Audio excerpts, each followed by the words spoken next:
Fala galera, beleza? Vamos então para mais uma parte do vídeo relacionada com raízes, né, a disseção, envolvendo agora a parte de divisão. Bom, pessoal, vamos lá. Primeira coisa que a gente vai trabalhar então na parte de divisão é a parte de raízes com índices iguais, ou seja, o numerador e o denominador apresentam raízes iguais.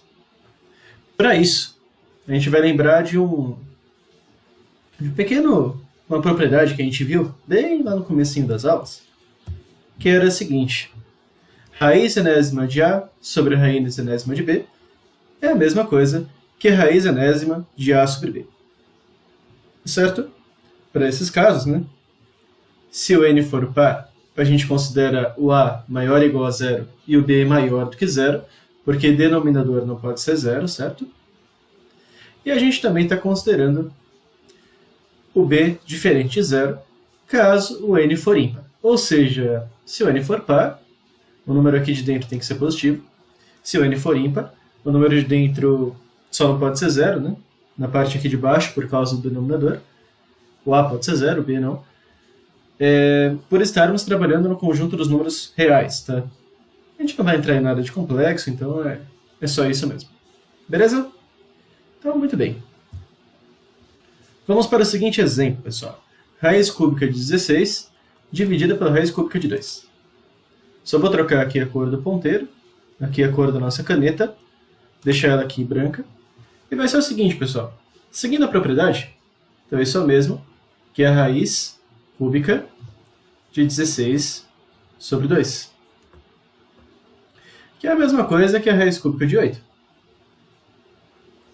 Se você fatorar 8, isso vai ser a raiz cúbica de 2 ao cubo. E a raiz cúbica de 2 ao cubo é 2. Beleza? Então aqui a gente tem essa nossa primeira relação.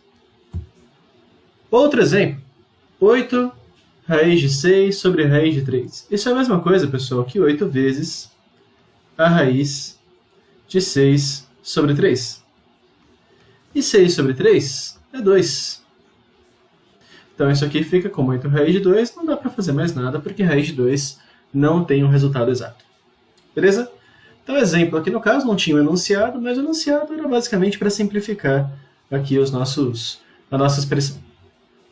Tudo bem? Ou os nossos radicais, no caso. E agora, pessoas, um passo à frente, né? A gente vai ver ainda relacionado com divisão a parte de racionalização de denominadores. Então, vamos por partes. Primeira pergunta. E quando o denominador for um radical? Por exemplo, raiz de 2 sobre raiz de 3. Perceba que é um exemplo muito parecido com os outros que a gente fez, só que tem um pequeno detalhe, né? Raiz de 2 sobre raiz de 3, 2 sobre 3 não é um número que dá para simplificar. Eu posso escrever isso aqui como raiz de 2 sobre 3. Isso vai adiantar o quê? Não vai adiantar nada. O seu denominador continua sendo um radical. Mas qual é o problema disso? A gente já vai ver. Galera, o denominador, ele indica em quantas partes algo foi dividido ou será dividido, ou está dividido. Tá? Então, por exemplo, se você pegar esse número raiz de 2, eu consigo representar ele geometricamente. Deixa eu trocar a cor aqui da caneta. Então imagine o seguinte, pessoal. Estou pegando aqui um triângulo retângulo. Triângulo retângulo isósceles, tá? Retângulo aqui. Lados 1 e 1, por isso que ele é isósceles. E aqui a nossa hipotenusa eu vou chamar de x. Então a gente teria lá que x ao quadrado, usando o teorema de Pitágoras, seria igual a 1 ao quadrado mais 1 ao quadrado. Ou seja, x ao quadrado é igual a 2.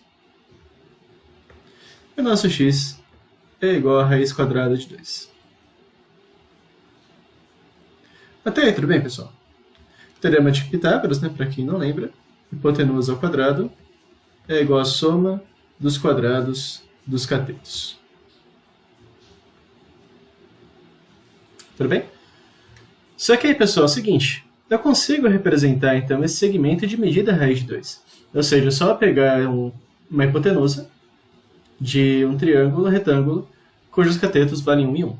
esse tamanho aqui, no caso, tem medida exatamente igual a raiz de 2, certo? Ou você pode também pensar na diagonal de um quadrado de lado 1. Tá? Isso também teria medida raiz de 2. Certo? E aí vem a pergunta. Como é que eu faço para dividir o segmento de medida raiz de 2 em raiz de 3 partes? Perceberam o detalhe, a dificuldade e o problema que se dá quando a gente representa esse número sobre raiz de alguma coisa? Ou a gente representa esse número de baixo aqui como sendo um número irracional? Como é que eu vou dividir alguma coisa em raiz de 3 partes? E aí, pessoal, é que entra o conceito de racionalização de denominadores. Só para entender, galera, a ideia é a seguinte. Eu vou tentar deixar esse número aqui de baixo como sendo um número natural. Tá? Essa é a ideia da racionalização de um denominador. Eu vou deixar esse número aí de baixo como sendo um número natural. Ou seja, eu vou deixar essa fração um pouco mais visível, digamos assim. E é isso que a gente faz quando a gente racionaliza uma fração. A gente tira essa raiz da parte de baixo e representa o denominador como sendo um número natural. É assim, então, que funciona a racionalização de denominadores. Galera, o primeiro caso, então, é quando o denominador é a raiz quadrada de um número positivo qualquer. Tá? Por que a raiz quadrada de um número positivo? Porque quando o índice é par, o número de dentro da raiz é positivo, radicando é positivo. Então eu tenho a fração raiz de 2 sobre raiz de 3. E eu quero fazer alguma operação para que essa fração representada por raiz de 2 sobre raiz de 3 seja representada de algum outro modo, de alguma outra maneira, que não apareça essa raiz de 3 aí embaixo, que o número de baixo não tem uma raiz. E para isso a gente vai usar o conceito de frações equivalentes. Tá? Então eu estou procurando uma fração equivalente, a raiz de 2 sobre raiz de 3, que não apresente o número de baixo como sendo raiz de alguma coisa. Lá para lembrar, galera, frações equivalentes, por exemplo, a fração 2/5 e 4/10 representam um par de frações equivalentes, porque são frações que representam exatamente a mesma quantidade. Se você pegar um bolo, imagine que isso aqui é um bolo, dividir ele em 5 partes iguais. Imagine que isso está dividido em 5 partes iguais, tá? E você comer 2?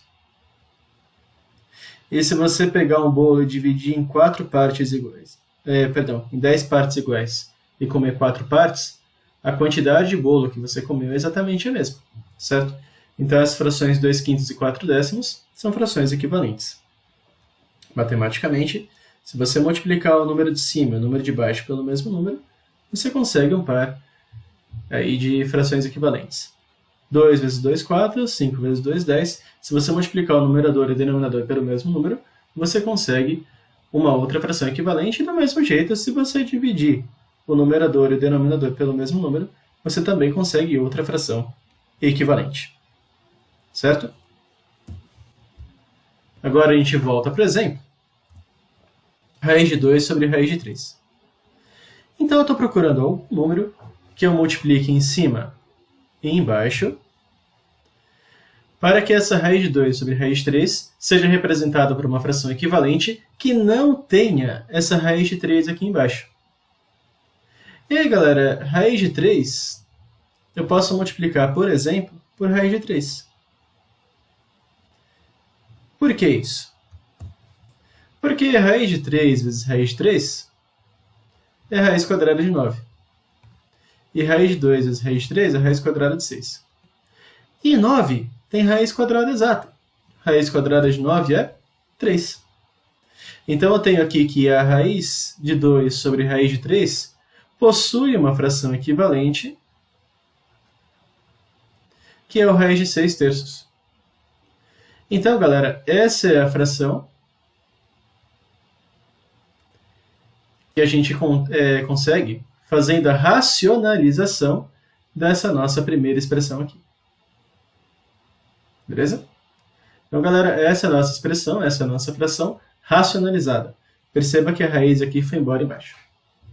Bom, deve perceber também que se fosse raiz de 2 sobre raiz de 5, a ideia seria multiplicar em cima e embaixo por raiz de 5. Se fosse raiz de 2 sobre raiz de 10, você poderia multiplicar em cima e embaixo por raiz de 10, certo? Então a ideia, galera, quando a gente tem a raiz quadrada embaixo, basta a gente multiplicar em cima e embaixo pelo mesmo número que aparece aqui no denominador. Exemplos, galera. Racionalize. 2 sobre raiz de 5. Então eu quero uma fração racionalizada. Vou multiplicar em cima e embaixo por raiz de 5. Então a gente teria 2 raiz de 5 sobre raiz quadrada de 25. Que seria a mesma coisa que 2 raiz de 5 sobre 5. 3 sobre 2 raiz de 20. Vou multiplicar em cima e embaixo por... Perceba que o 2 já está fora da raiz, certo? O que a gente precisa tirar da raiz é o 20. Então, entre as duas, ou você multiplica em cima e embaixo por raiz de 20, ou então você fatora um pouco essa conta para ficar um pouco mais agradável de se ver. 20 dividido por 2 dá 10. 10 dividido por 2 dá 5. 5 dividido por 5 dá 1. Isso é o mesmo que 2 ao quadrado vezes 5. Lembrando que eu juntei os pares porque o índice aqui é 2. Então, galera, isso é a mesma coisa que 3 sobre 2 raiz quadrada de 2 ao quadrado vezes 5. Isso vai ser a mesma coisa que 3 sobre 2 vezes 2 vezes a raiz de 5, sendo que essa raiz eu passei para fora. Lembrando que o expoente aqui é 2, o índice é 2. E quando o índice é igual ao expoente, você pode tirar o número da raiz. Ou seja, a gente teria 3 sobre 4 raiz de 5. E a ideia é a seguinte, galera. Para racionalizar, você vai multiplicar em cima e embaixo por raiz de 5. Então aqui vezes raiz de 5. Aqui a gente vai ter vezes raiz de 5. E a nossa fração racionalizada, então, seria... Deixa eu pegar a ideia, né? 3 raiz de 5 sobre 4 vezes a raiz de 25. É claro que a raiz de 25 é 5. Então ficaria 4 vezes 5. Ou seja, 3 raiz de 5 sobre 20. Eis aqui, então, a nossa fração racionalizada.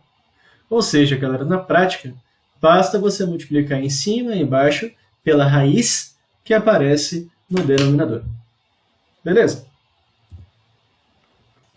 E a pergunta que fica é a seguinte: e quando a raiz do denominador não tiver o índice 2?